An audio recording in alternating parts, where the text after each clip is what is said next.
इतना बड़ा संगठन है, पूरे देश में है, आप जानते हैं, और इतने बड़े संगठन में लाखों लोग काम कर रहे हैं, तो कुछ तो उसका रिकॉग्निशन होना। एक निर्णय हुआ था कि एनआईसी की तरफ से जो बहुत ज़्यादा डेडिकेटेड काम करते हैं उनको एक अवार्ड देना चाहिए, ये वहाँ पर निर्णय हुआ था बस।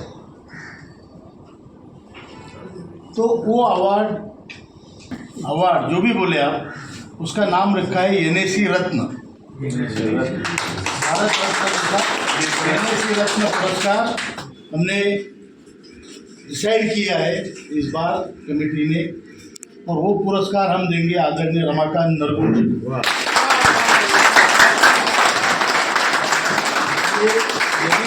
कि जो राष्ट्रीय chief coordinator, national chief coordinator, राष्ट्रीय प्रमुख संयोजक, समन्वयक, इतना बड़ा पद संभाल के ये सिर्फ आपके कर्नाटक में काम नहीं करते, इनका काम तमिलनाडु में भी है, केरला में भी है, थ्रू इंडिया है, बिहार में भी है, गुजरात में भी है, उनको सभी जानते हैं। अनफॉर्चुनेटली ये काम करते करते उनके ऊपर एक पर्सनल संकट आया। वो क्या था कि उन्हें कैंसर हुआ। वो 6 महीने में 2 बार ऑपरेशन हुआ, और दोनों बार ऑपरेशन से लड़के, कैंसर से लड़के, जब उनका कैंसर का ऑपरेशन डिसाइडेड था तब भी वो CWC दिल्ली में आए थे। जब कैंसर का ऑपरेशन हुआ वो बोल नहीं पाते थे, फिर भी दिल्ली में आए। उस समय हमारी पहली मीटिंग 30 जुलाई को आदरणीय मंत्री जी के साथ हुई थी। तब मैं, वीरेंद्र सिंह जी और नरगुण साहब, हम 3 लोग वहाँ पे गए थे। गुजरात के कुछ लोग आने थे, वो आए नहीं। अब उसके बाद मंत्री जी ने बोला आप बोले, वीरेंद्र सिंह जी बोले, ये क्यों नहीं बोले? I told him he is operated for cancer 1 week back. He was shocked कि ऐसे भी लोग हैं कि ऑपरेशन के बाद में दिल्ली में आके मीटिंग में हिस्सा लेते हैं और एटलीस्ट साइलेंट लैंग्वेज में कुछ हमको समझाते हैं। तो ये हमारे आदरणीय नरगुण जी है, जिसके लिए उनको मुझे इतनी खुशी हो रही है कि ये पुरस्कार देते हुए, इसलिए हमने दिया है, और इसके लिए हम सब लोग एक बार खड़े होकर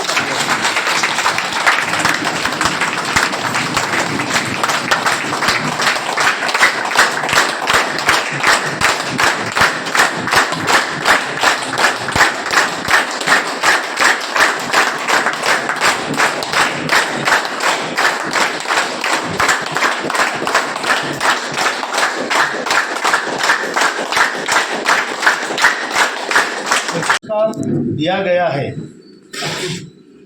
उसके ऊपर नरगुण साहब कुछ रिप्लाई देना चाहते हैं, तो मैंने उनको सुझाव दिया कि पहले मेरा कंप्लीट होने दो, उसके बाद में ऑल टाइम इज योर्स, बाद में आप बात करें। इसमें क्या लिखा है वो भी पढ़ दूँ? Honourable Shri Ramakant Nargun ji, national chief coordinator, you are an inspiration for lakhs of EPS 95 pensioners. Keeping in view your life dedicated to EPS 95 pensioners, even in difficult circumstances, and your loyalty and dedication towards the organization, you are honored with the highest honor, NAC Ratna. Best wishes for your bright future, Commander Ashok Raut, National President.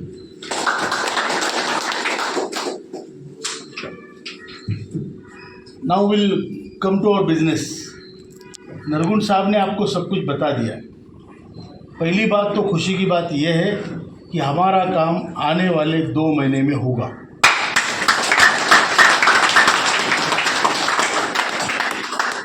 और उसके लिए 8 साल की आप लोगों की तपश्चर्या है।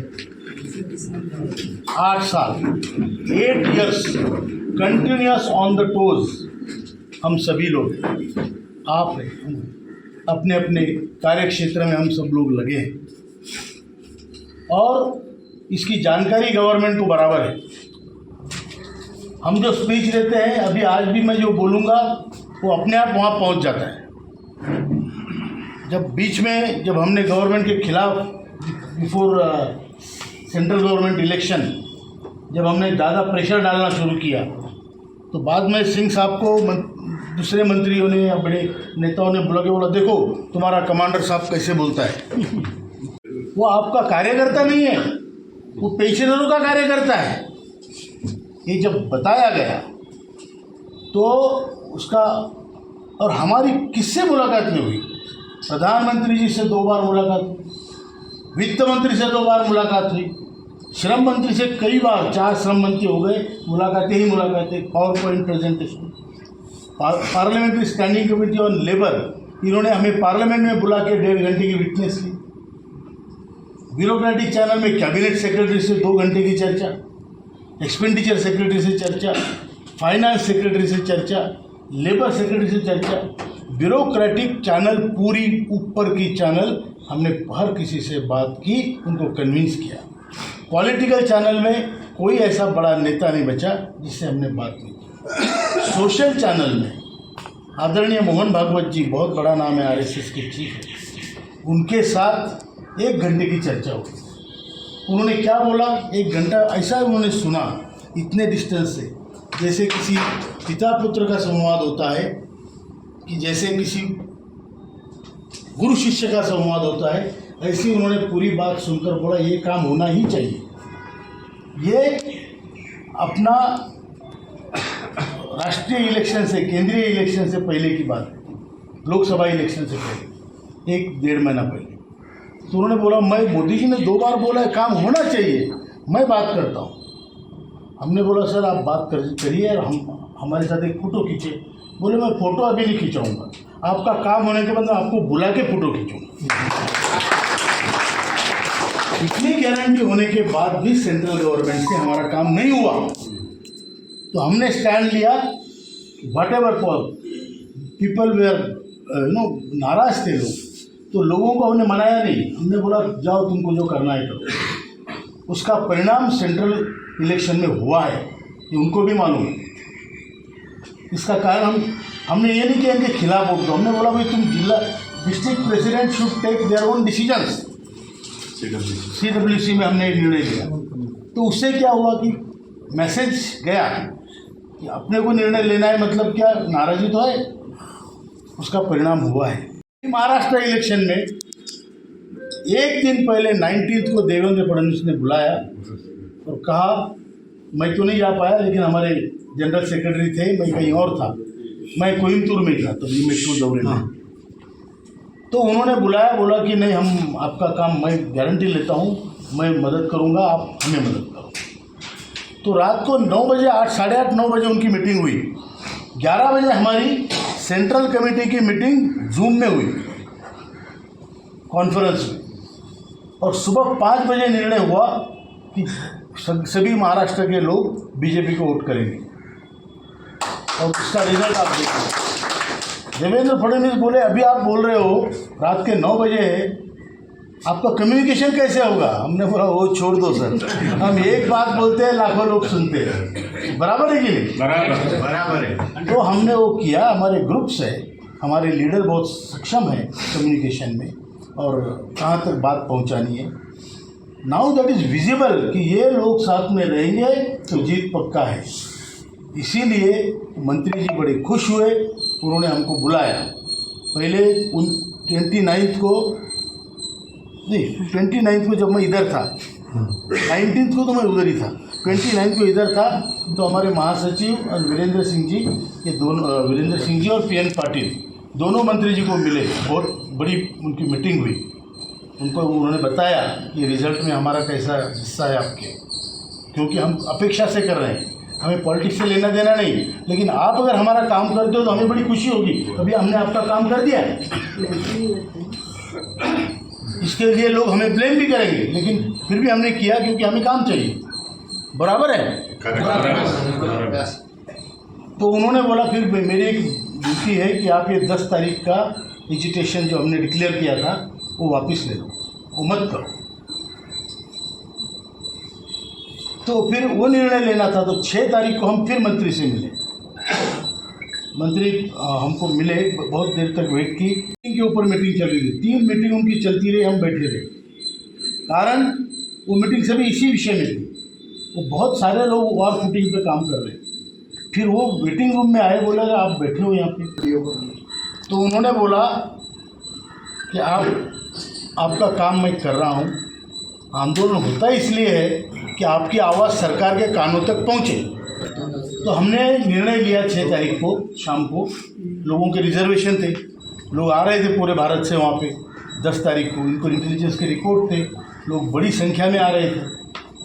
तो हमने वो निर्णय लिया 6 तारीख को शाम को, रात को, और हमने आंदोलन कैंसिल किया। तो मंत्री जी ने तभी बोला था आप आंदोलन कैंसिल करो, मैं आपको जल्दी बुलाऊंगा। इसलिए उन्होंने 20 तारीख को बुलाया और हमें बोला पावर पॉइंट प्रेजेंटेशन करो। बाकी तो आपको नरगुन साहब ने बताया। मंत्री जी की रिएक्शन पावर पॉइंट प्रेजेंटेशन के बाद ये थी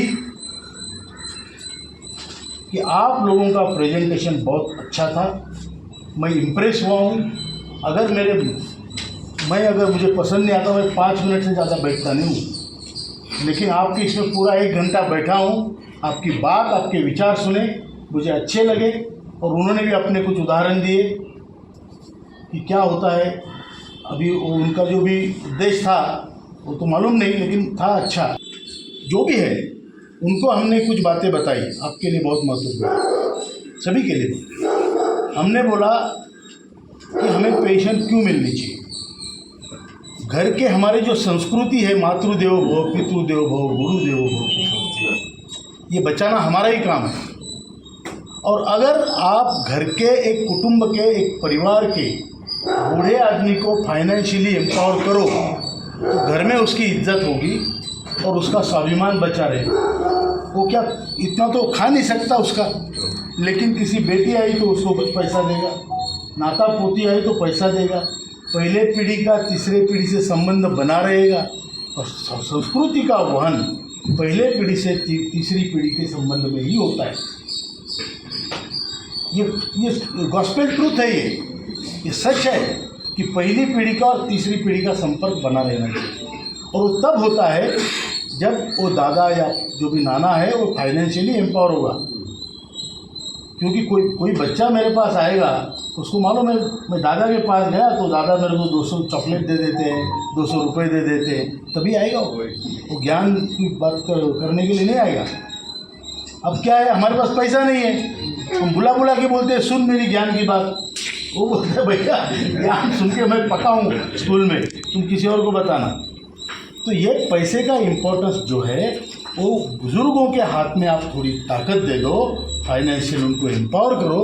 उनको ज्ञान मत दिलाओ कि बिना पैसे की भी जिया जा सकता है, तुम जियो, लेकिन उनको दो, उनका पैसा है। ये पहली बात। दूसरी बात हमने कही, आपका बीजेपी पार्टी का आदरणीय मोदी जी का जो सपना अंत्योदय का है, ये पंक्ति के आखिरी बैठने वाले लोग हैं, क्योंकि इनके पास आरोग्य भी नहीं, पैसा भी नहीं, बीमारियां हैं। अब इनको आप नहीं गिनोगे तो गिनोगे किसको? ये आपके अंत्योदय का सपना पूरा करने का सबसे बड़ा जरिया है। ये हमने उनको बोला, जो उनके प्रिंसिपल में बैठता है वो बोला। हमने बोला कि ये जो लोग हैं ये आपकी धरोहर। उनको बात समझ में आई, उन्होंने सारी चीज़ें नोट की और उन्होंने ये कहा कि मैं आपका काम करूँगा। और उसके बाद उन्होंने बहुत अपनी भी बातें बताई, हमारे साथ अच्छी घुल-मिल की बात की। और CPF से भी बोल रहे, सभी लोग इम्प्रेस थे बेसिकली। हमारे आदरणीय नरगुन सर वहाँ पे थे, मैं था, वीरेंद्र सिंह जी थे, पाटिल जी थे, राजीव भटनागर जी थे। जो साउथ नॉर्थ वेस्ट ईस्ट सब मिलाया था हमने वहाँ। तो ये हुई बात। तो उसमें अभी हमारा काम होने वाला है, इसमें कोई शंका नहीं है। लेकिन हमारा संगठन की तौर पे ये पॉलिसी है कि मैन में तलवार है, लेकिन उसका जो हैंडल है, मूठ है, वो हमारे हाथ में है। बराबर है, वो पूरी तरह से अंदर नहीं गई अभी, आज ही खोल के रखे ऐसे करते थे ना। हाँ, अगर वो काम पूरा होता है तो उसको पूरी तरह से मैन कर देंगे, नहीं होता है तो इसको ऐसे करेंगे। बराबर है। हमारी लॉयल्टी केवल पेंशनरों से, और अगर हमारा काम करने का भी इरादा है, सबके लिए, राष्ट्र के लिए करेंगे, लेकिन हम ऐसा नहीं कि भाई बोल दिया हमने मैन कर दी तलवार ना, पकड़ के रखिए, जरूरत पड़ी तो खींचेंगे, क्यों चुप्पा जी, बराबर है। हाँ, काम नहीं हुआ तो खोलेंगे, और नहीं तो अभी मैन कर देंगे, दर्शन कर लेंगे। तो ये हमारी पॉलिसी रहेगी, इसके आगे का हमारा। और दूसरा, अभी मुझे बहुत मेरा भाग्य है कि आपके राज्य अधिवेशन में मैं यहाँ पे आया और मुझे आपसे बात करने का मौका मिला। आप सब लीडर्स हैं, हमारे डिस्ट्रिक्ट के लीडर्स हैं, बहुत बड़ा एरिया है, बहुत बड़ी रिस्पॉन्सिबिलिटी आपके ऊपर है, क्योंकि हर डिस्ट्रिक्ट में सब पेंशनरों की संख्या बहुत बड़ी है, वहाँ तक उनको आपको पहुँचना भी है, उनको जागरूक करना है। और मैं एक बात बता दूँ आपको, this is the biggest responsibility given by God to us at this age. ये उम्र में कोई नेता नहीं बनाता आपको। बनाता है क्या? नहीं बनाता। अरे घर के नहीं सुनते अपनी बात, बीवी तो पहले से नहीं सुनती थी, बच्चे भी नहीं सुनते। अभी आपको ये इतना मौका मिला है कि आप एक पूरे डिस्ट्रिक्ट का नेतृत्व कर रहे हैं, और वो भी एक कंपैशनेट कारण के लिए, कोई पॉलिटिकल कारण नहीं है, कंपैशनेट कारण है कि मेरे डिस्ट्रिक्ट के कितने पेंशनर हैं, वो मेरे पास नहीं आ सकता, वो बीमार है, पैसा नहीं है, उसको मालूम भी नहीं है, कोई बकरी चला रहा है, आप उसके पास जाओ। मंदिर में हम भगवान के पास जाते हैं, वो भगवान थोड़ी आता हमारे घर, तो हमारा भगवान वो है, तो उसके पास जाओ। अब मैं आपके पास आया, आप भी किसी और के पास जाओ। मेरे भगवान आप हैं, आपके भगवान कोई और होंगे, बराबर है कि झूठ है? तो ये कंपैशन से, सहानुभूति से, सद्विचार से उनके पास जाओ, उनको जागरूक करो, साथ में जोड़ो, पैसों के लिए नहीं। ये आपके मन की संतुष्टि है। संगठन में भी ऐसा ही पार्टिसिपेशन होना चाहिए। देने वाला वो है, हम नहीं है, लेकिन हमारी भावना, हमारा जुड़ना, उसका एक वो जरिया होता है।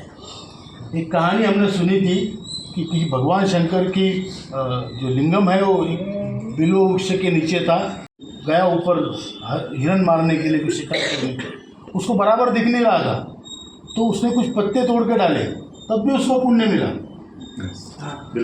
बेलपत्र उसमें नीचे लिंगम पे गिरा, तो भी उसको पुण्य मिला। ऐसा है कि आप जो करना चाहते हैं मन से करो, ये मौका दोबारा नहीं है, और हमारी ज़िंदगी बहुत ज़्यादा रही नहीं है।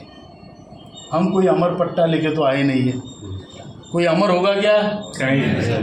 लेकिन मरने से पहले अच्छा काम करने का मौका है, और वही अमर होने का तरीका है। हम कर्म के नाम पे काम कर रहे हैं। आप कामगार हैं, कामगारों ने काम किया है, वो हमारा कर्म का रिश्ता है। बाकी आप जो करना चाहते हो, धर्म जाति वो करो आप, लेकिन हमारी आइडेंटिटी एक ही है, भारतीयत्व। हम भारतीय है, उसका अभिमान है, और हम जो काम कर रहे हैं, किया है, उसका मुआवजा हमको चाहिए, क्योंकि हमारी इज्जत अगर समाज में बढ़ेगी ज्येष्ठ नागरिकों की, तो समाज को दिशा भी अच्छी मिलेगी। लिख लो आप। हम वो दो पेग पी के किसी भी पार्टी में घुस के झंडा लेके नाचने वाले लोग नहीं है, बराबर है? बराबर है। तो हमारी कुछ एक पात्रता है, पात्रता से हम जा रहे हैं। तो अभी हमें क्या करना है? हमें रुकना नहीं है। मंत्री जी ने बोला हम रुक गए, ऐसा नहीं होता है। अभी आपकी जिम्मेदारी है, आपके एमपी को मिलो, उसमें हर हफ्ते मिलो। बोला तुमने पत्र लिखा क्या प्रधानमंत्री जी को? नहीं तो क्यों नहीं लिखा? आप हमारे ये हाथ जोड़ के बोलो उनको, गुस्सा नहीं करना, हाथ जोड़ के कि हमारा ऐसी समस्या है, तो आपकी कॉन्स्टिट्यूएंसी में इतने इतने लोग हैं, ये लोग आज बेकार हालत में हैं, आपका एक काम बनता है कि आप यहाँ पे ये पत्र का नमूना है हम दे देंगे, उससे पत्र लिखवाओ। इतना बोर करो कि उसको रात को नींद नहीं आनी चाहिए, सारे कल आ जाएंगे क्या बुढ़े फिर से घेरेंगे क्या मेरे को। उसका काम है भाई, वो लिंक है हमारे और गवर्नमेंट डिसीजन मेकिंग के बीच में, तो उनको छोड़ो मत, क्योंकि आप जाके उनको ये थोड़ी मांग रहे हैं कि मुझे नौकरी चाहिए, हाँ मुझे कुछ ज़मीन चाहिए, नहीं, आप सामाजिक कार्य के लिए उनको मिल रहे हो, उनको बोलो भैया ये है आपको करना पड़ेगा, बराबर है सर। एक एमपी नहीं छूटना चाहिए, एक एमपी, और उनको राज्यसभा का उसको भी पकड़ो, और उनको मतलब बार बार इतना बोर करो कि उन्होंने मंत्री जी को बोलना चाहिए फ़ोन करके, ये लोग मुझे सोने नहीं दे रहे सर, इनका करो, बराबर है ना। हमारे संस्कृति में शंकर भगवान का मंदिर नीचे होता है और देवी का मंदिर ऊपर होता है। स्त्री को बहुत महत्व है, स्त्री की संगठना। अब देखो आप महाराष्ट्र में लेडीज़ को ही पैसा दिया ना, 1,500 दिया ना, तो ये होता है कि लेडीज़ साथ में होना बहुत ज़रूरी है। आप अपनी मिसेस को भी साथ में लो, उससे 2 फायदे होंगे। एक तो आपकी लेडीज़ की संख्या बड़ी दिखेगी, और दूसरी बात ये कि उनको ये मालूम होगा कि भाई ये पेंशन क्या है। अगर आपको कुछ हो जाता है तो उनको मालूम है कि मुझे स्वामी जी को फ़ोन करना है या मुझे इनको फ़ोन करना है, मेरा पीपीओ ये होता है। अदरवाइज़ मैंने देखे 8-8, 10-10 साल लेडीज़ घूमती है बेचारी, कुछ नहीं। सो बी केयरफुल, ये करना आपको ज़रूरी है। बीवी को साथ में रखना, अरे सत्यनारायण की पूजा में बीवी साथ में होती है, तो ये तो महायज्ञ है, इसमें साथ में होनी चाहिए कि नहीं होनी चाहिए? ये सबके लिए महायज्ञ है ना, इसमें हम सब लोग आहुति डाल रहे हैं, ये तो बहुत बड़ा यज्ञ है पूरे भारत का, तो इसमें पत्नी साथ होना बहुत ज़रूरी है। और बाकी जो विडोज़ का भी एक संगठन बना रहे हैं सर, जो विडोज़ है उनका भी जैसे चैनल बना रहे हैं, जैसे स्टेट लेवल अध्यक्ष वगैरह वगैरह, और सभी का मिला के भी ऑर्गेनाइजेशन, सबको पावर मिलनी चाहिए, सबका कल्याण होना चाहिए। ये संगठन का मतलब जो घोष वाक्य है वो यही है, सर्वेषां मंगलम भवतु, सबका कल्याण। और इसके लिए हम काम कर रहे हैं। हम बहुत नसीब वाले हैं कि हम सब लोग इतने अच्छे काम के लिए काम कर रहे हैं।